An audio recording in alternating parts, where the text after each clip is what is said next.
Selamat datang di Ngobrolin Misteri. Malam ini, kita akan membahas salah satu kisah urban legend paling menyeramkan di Indonesia. Rumah Gurita Bandung. Sebuah bangunan yang menjadi sorotan karena arsitekturnya yang unik dan kisah mistis yang menyelimutinya. Tapi di balik semua itu, ada cerita kelam tentang seorang wanita yang arwahnya dipercaya masih bergentayangan hingga kini. Siapkan nyali Anda, karena kisah ini akan penuh dengan kejutan.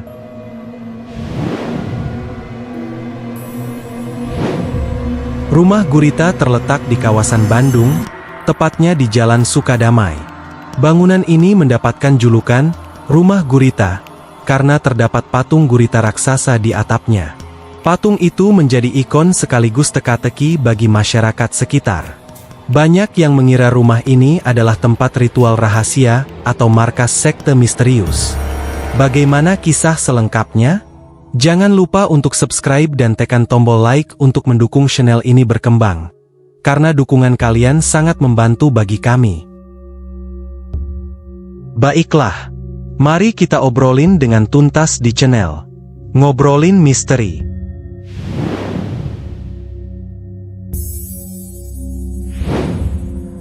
Legenda ini berawal dari seorang gadis muda, sebut saja namanya Melati, yang baru saja pindah dari desa ke kota Bandung untuk mencari pekerjaan.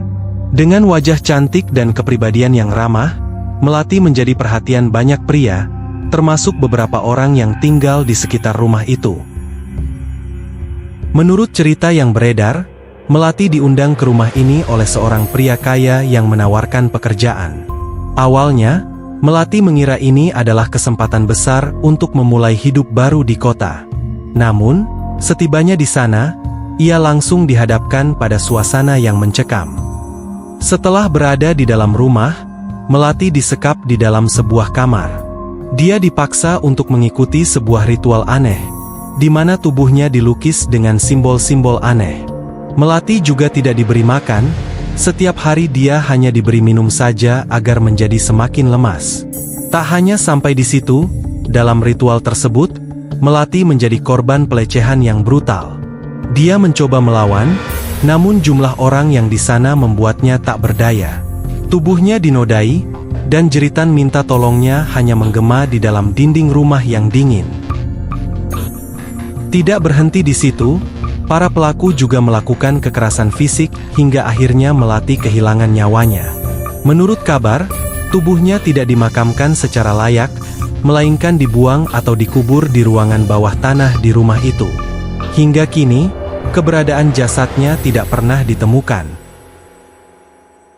Bayangkan penderitaan yang dialami Melati. Tidak hanya dirampas kehormatannya, dia juga harus mengakhiri hidupnya dalam keadaan yang begitu tragis. Ini yang membuat arwahnya dipercaya masih menghantui rumah ini. Dia mungkin mencari keadilan, atau sekedar ingin memberitahu dunia tentang apa yang terjadi padanya. Sejak tragedi itu, banyak cerita menyeramkan yang beredar di kalangan masyarakat kota Bandung.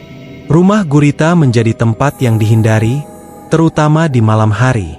Namun, ada beberapa kisah nyata dari orang-orang yang berani mendekati atau bahkan masuk ke dalam rumah ini.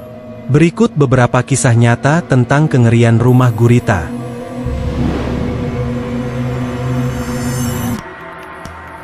Pada tahun 2015 seorang pria bernama Anton Pambudi, yang kebetulan adalah seorang ojek online, mengaku menerima orderan dengan alamat penjemputan di sekitar rumah Gurita. Setelah menunggu lama, Anton mengirimkan pesan kepada si penumpang karena sudah menunggu lama tapi tidak kunjung datang juga. Dalam keadaan resah karena pesannya tidak kunjung dibalas, Anton tidak sengaja melihat ke arah jendela rumah Gurita, dan menemukan sesosok wanita yang sedang berdiri dan memandanginya.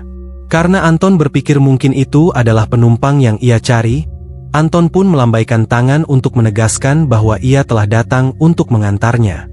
Namun yang terjadi adalah, wanita tersebut memandangi Anton dengan tatapan kosong serta raut wajah yang semakin memucat. Lalu wanita tersebut menangis serta mengeluarkan darah dari matanya. Dengan penuh ketakutan, Anton langsung tancap gas pergi dari tempat tersebut dan menyadari jika dia telah mendapatkan order fiktif dari alam lain.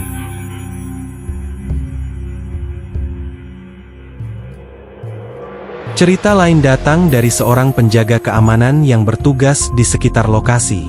Setiap malam, sekitar pukul 2 dini hari, ia sering mendengar suara tangisan wanita dari dalam rumah. Tangisan itu terdengar pilu, seperti seseorang yang sedang putus asa. Ketika ia mencoba mendekat untuk memastikan, suara itu tiba-tiba berhenti. Namun, ketika ia mulai beranjak pergi untuk berkeliling kembali, suara tangisan itu terdengar kembali. Penjaga malam itu mengaku awalnya dia takut setiap akan berkeliling dan melewati rumah gurita. Namun, seiring berjalannya waktu dan kejadian itu terus berulang setiap malam ketika ia melewati rumah gurita, penjaga itu pun sekarang merasa iba dengan apa yang dialami wanita tersebut. Apalagi setelah dia mencari tahu tentang apa yang telah menimpa wanita itu. Kini setiap dia melewati rumah tersebut, maka dia akan berhenti sejenak dan mendoakan arwah si wanita ketika wanita itu mulai menangis. Setelah doa selesai maka tangisan wanita tersebut pun perlahan akan berhenti. Kisah berikutnya adalah, ketika sekelompok mahasiswa dari salah satu universitas di Bandung yang penasaran mencoba masuk ke rumah ini pada malam Jumat Kliwon. Mereka mengaku setelah menonton film tentang rumah gurita di bioskop, mereka tertarik untuk mendatangi rumah itu. Awalnya mereka hanya berniat membuat vlog tentang keadaan rumah tersebut untuk dokumentasi.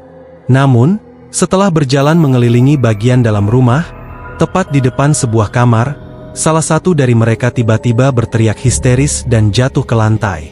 Suaranya berubah menjadi serak, dan ia terus mengulang kalimat, "Dia sakit, tolong aku."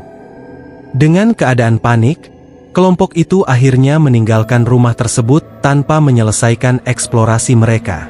Hingga kini, mereka percaya bahwa teman mereka dirasuki oleh arwah melati yang ingin menyampaikan sebuah pesan. Setelah mendengarkan pengakuan ketiga kisah nyata tersebut, bagaimana menurut kalian? Kisah kelam rumah gurita ini memang sulit dipastikan kebenarannya. Tetapi suatu hal yang pasti, rumah gurita tetap menjadi tempat yang menyimpan misteri. Apakah kisah melati benar-benar terjadi? Atau ini hanya mitos yang berkembang di masyarakat? Kita mungkin tidak akan pernah tahu. Namun, kisah ini mengingatkan kita untuk selalu berhati-hati dan menjaga diri, karena terkadang, kejahatan manusia bisa lebih menyeramkan daripada makhluk halus. Kalau kalian punya cerita atau pengalaman tentang rumah gurita, tulis di dalam kolom komentar. Dan jangan lupa untuk like, share, dan subscribe agar tidak ketinggalan kisah-kisah misteri lainnya. Sampai jumpa di video selanjutnya.